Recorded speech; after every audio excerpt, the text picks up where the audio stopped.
अस्सलामुअलैकुम everyone, welcome back to my YouTube channel. कैसे हैं आप सब? आई होप कि आप सब ठीक होंगे, अल्लाह की पनाह में होंगे।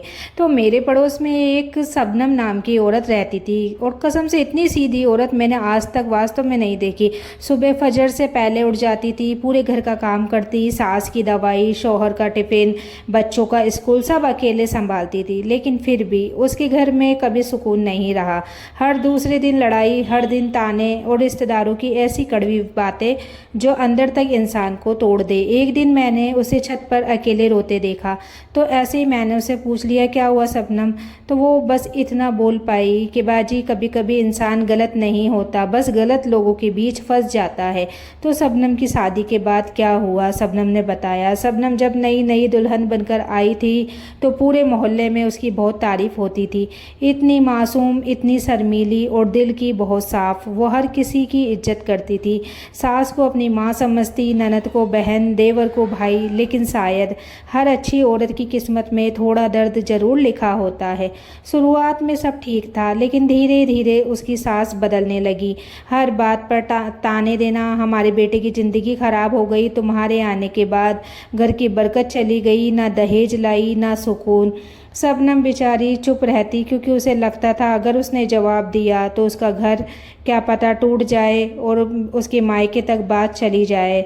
इसलिए तो एक दिन घर में रिश्तेदार आए हुए थे, शबनम ने बताया। शबनम सुबह से रसोई में लगी हुई थी, कभी चाय, कभी खाना बनाना, कभी बर्तन साफ करना। लेकिन बाहर बेटी एक खाला ने जोर से कहा, आजकल की बहुएं बस सजना जानती है, घर संभालना नहीं। सब हंसने लगे और शबनम अंदर खड़ी सब सुन रही थी। उसकी आंखों में आंसू थे, लेकिन उसने फिर भी खाना परोसते हुए मुस्कुराकर कहा, और रोटी लाऊं खाला? तो कुछ औरतें इतनी टूटी होती हैं, फिर भी तहजीब नहीं छोड़ती। तो शादी की बात शुरू में उसका शौहर उससे बहुत मोहब्बत करता था, लेकिन धीरे धीरे सास, रिश्तेदार और लोगों की बातें सुनकर वो भी बदलने लगा। अब वो छोटी छोटी बातों पर गुस्सा करता। शबनम अगर थक जाए तो कहता कि पूरा दिन करती ही क्या हो। और ये वही बात होती है जो एक औरत को अंदर से कसम से मार देती है, क्योंकि जो औरत सुबह से रात तक घर संभालती है, उसे जब ये सुनने को मिले कि तुम करती ही क्या हो, तो उसका दिल सच में रो पड़ता है। तो एक रात शबनम ने बताया कि एक रात सब खाना खा चुके थे, शबनम अकेले रसोई साफ कर रही थी। तभी उसने अपनी सास को रिश्तेदारों से कहते सुना, हमारा बेटा तो हीरा था, इस लड़की ने उसकी ज़िंदगी खराब कर दी। बस ये सुनते ही शबनम की हाथ से प्लेट गिर गई और पहली बार वो ज़ोर ज़ोर से रो पड़ी। उस रात उसने खाना भी नहीं खाया, बस जा नमाज पर बैठकर रोती रही और अल्लाह से कहती रही कि यार अब अगर मैं इतनी बुरी हूँ तो मुझे तू उठा ले। तो ऐसे ही एक बार पड़ोस वाली एक बुजुर्ग अम्मा थी, हमारे मोहल्ले में ही रहती है एक बुजुर्ग अम्मा। उन्होंने शबनम को रोते देखा, काफ़ी पढ़ी लिखी थी वो बुजुर्ग, शबनम को रोते हुए देखा तो उसके पास बैठ गई और बहुत ही प्यारी बात कही। उन्होंने कहा कि बेटी, घर पैसे से नहीं चलता, घर दिलों से चलता है। और जिस घर में हर दिन ताने दिए जाए, जहाँ बहू की इज्जत ना हो, जहाँ रिश्तेदार आग लगाए, वहाँ बरकत कैसे टिकेगी? तो शबनम बस चुपचाप सुनती रही। तो धीरे धीरे सबको एहसास होने लगा कि घर की परेशानी की वजह शबनम नहीं है, बल्कि घर की कड़वी जुबान थी। हर दिन की बेइज्जती, हर दिन के ताने, हर दिन का जहर, यही चीज़ घर का सुकून खा रही थी। क्योंकि अल्लाह उस घर में रहमत नहीं रखता जहाँ किसी बेगुनाह का दिल रोज़ तोड़ा जाए। तो शबनम अब पहले जैसी नहीं रही थी, उसकी हंसी ख़त्म हो गई, चेहरे का नूर चला गया। वो बस चुप रहती, काम करती और रात को तकिए में मुंह छुपाकर रोती। कई बार तो उसने अपने मायके फ़ोन उठाकर रखा, लेकिन फिर सोचती अगर माँ को बता दिया तो वो भी रोएगी और टेंशन लेगी। और सच कहूँ, शादी के बाद सबसे ज़्यादा दर्द वो लड़की सहती है जो अपने माँ बाप को परेशान नहीं करना चाहती। फिर एक दिन उसने बताया, ऐसा हुआ कि शबनम को तेज़ बुखार था, सिर दर्द से फटा जा रहा था, लेकिन फिर भी वो रसोई में खड़ी थी, क्योंकि उसे पता था अगर आज खाना देर से बना तो फिर ताने शुरू हो जाएंगे। वो कांपते हाथों से रोटी बना रही थी। तभी उसकी सास रसोई में आई और बोली, इतना भी नहीं होता तुमसे, हमने भी बच्चे पाले हैं, कभी बहाने नहीं बनाए। तब शबनम बस चुप रही, लेकिन उस दिन उसकी आंखों में जो दर्द था वो देखकर पत्थर दिल इंसान भी सही में रो पड़े।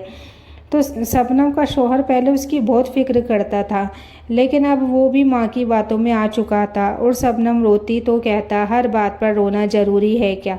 अगर वो चुप रहती तो कहता, अब तुम्हें इस घर से मतलब ही नहीं है। और सच बताऊं, कुछ मर्दों को कभी समझ ही नहीं आता कि औरत आखिर किस बात पर टूट रही है। वो सिर्फ उसकी आवाज़ सुनते हैं, उसका दर्द नहीं। तो ईद वाला दिन था, ईद का दिन था, पूरे घर में रौनक थी, रिश्तेदार आए हुए थे। शबनम सुबह से रसोई में लगी हुई थी, सेवैयाँ बनाना, कबाब बनाना, रोटी बनाना सब अकेले बना रही थी। लेकिन जब सब खाने बैठे तो एक रिश्तेदार औरत ने ताना मार दिया, चेहरे से तो ऐसा लग रहा है जैसे इस ईद की खुशी ही नहीं है तुम्हें तो बिल्कुल भी। शबनम बस हल्का सा मुस्कुराई, लेकिन किसी ने ये नहीं पूछा कि वो रात भर रोई क्यों थी। वो एक बात जिसने शबनम का दिल चीर दिया। उस रात शबनम छत पर अकेली बैठी थी, वो भी अपने घर की छत पे थी। मैंने देखा वो आसमान को देख रही थी। फिर धीरे से आसमान को देखकर धीरे धीरे रोते हुए वो बोली कि या अल्लाह, मैंने सबका दिल रखने की कोशिश की, फिर भी कोई मेरा क्यों नहीं हुआ। कसम से उसकी वो बात आज तक मेरे दिल में है।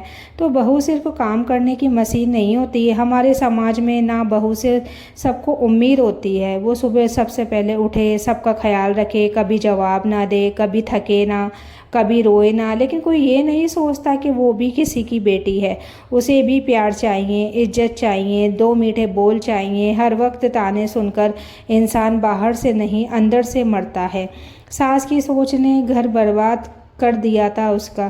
तो शबनम की सास को हर वक्त यही लगता था, अगर बहू खुश रही तो वो सिर पर चढ़ जाएगी, इसलिए वो जानबूझकर उसे नीचा दिखाती, रिश्तेदारों के सामने डांटना, हर बात पर कमी निकालना, उसके मायके वालों की बेइज्जती करना। और यही चीज़ें धीरे धीरे पूरे घर को खा रही थी, क्योंकि जहाँ औरत रोती है वहाँ बरकत ज़्यादा देर तक नहीं टिकती है।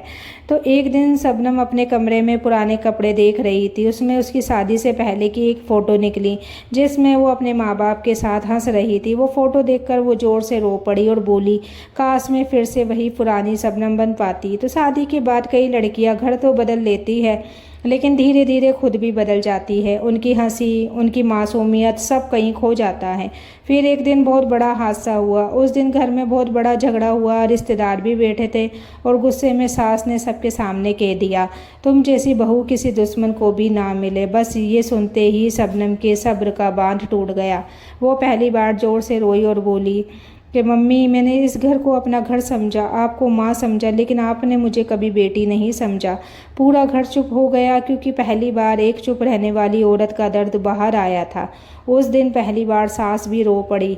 शबनम की बात सुनकर पूरा घर खामोश हो गया, क्योंकि सच कड़वा जरूर होता है, लेकिन जब दिल से निकलता है तो सीधे दिल पर लगता है। उसकी सास पहली बार समझ पाई कि जिस लड़की को वो हर दिन ताने देती थी वो अंदर से कितनी टूट चुकी थी। उसी रात घर में अजीब सा सन्नाटा था, ना किसी ने टीवी चलाया, ना कोई हंसा, और शायद पहली बार सबको एहसास हुआ कि घर की बरकत सिर्फ पैसे से नहीं जाती, कभी कभी एक बेगुनाह की आह भी पूरा सुकून छीन लेती है। तो अगले दिन वही बुजुर्ग औरत जो शबनम को पहले मिली थी फिर उस शबनम को मिली, और उन्होंने शबनम को अपने पास बैठाया और कहा कि बेटी, जब घर में हर वक्त लड़ाई हो, दिल घुटता हो, रिज्क रुक जाए, सुकून ख़त्म हो जाए, तो समझ लो घर को सिर्फ सफाई नहीं इस्तगफार की ज़रूरत है। शबनम ने आंसू पोंछते हुए पूछा कि अम्मी, क्या सिर्फ अस्तगफिरुल्लाह पढ़ने से सब ठीक हो सकता है? तो वो बुजुर्ग मुस्कुराई और बोली, बेटी, इस्तगफार सिर्फ एक लफ्ज़ नहीं है, ये टूटी हुई ज़िंदगी की दवा है। तो उस दिन के बाद शबनम ने एक चीज़ शुरू कर दी। जब भी दिल दुखता, जब भी ताना मिलता, जब भी रोना आता, वो धीरे से पढ़ती, अस्तगफिरुल्लाह अस्तगफिरुल्लाह। रसोई में काम करते हुए भी, कपड़े धोते हुए भी, रात को रोते हुए भी उसकी ज़ुबान पर सिर्फ एक ही चीज़ रहती, या अल्लाह मुझे माफ़ कर दे, मेरे घर में रहमत बरसा दे।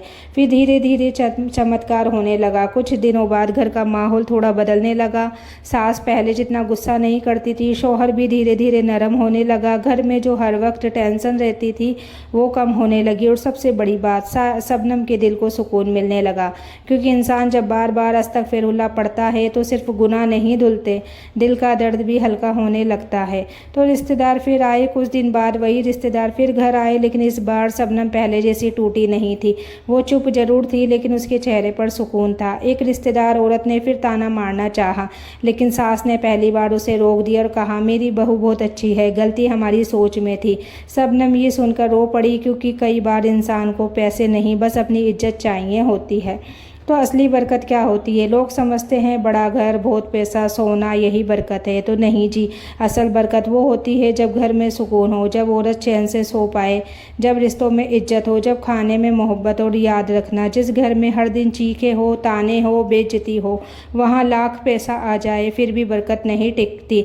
तो जाने से पहले उस बुजुर्ग ने शबनम से कहा था, बेटी अगर घर में रहमत चाहिए तो 3 चीज़ें कभी मत छोड़ना, नमाज, सब्र और अस्तगफिरुल्लाह। तो जिस घर में सुबह शाम अस्तगफिरुल्लाह का विर्द होता है, अल्लाह वहाँ बंद दरवाजे भी खोल देता है। तो आज भी जब शबनम को देखती हूँ तो एक बात ज़रूर समझ आती है, औरत सिर्फ रोटी नहीं बनाती, वो पूरे घर का सुकून बनाती है। अगर वही औरत हर रात रोकर सोए तो घर की दीवारों से भी बरकत चली जाती है। इसलिए आज से किसी का दिल मत दुखाइए, खास उस औरत का जो अपना सब कुछ छोड़कर आपके घर आई है। और अगर आपके घर में भी हर वक्त परेशानी, लड़ाई या तंगी रहती है तो अस्तगफिरुल्लाह पढ़ना स्टार्ट कर दीजिए।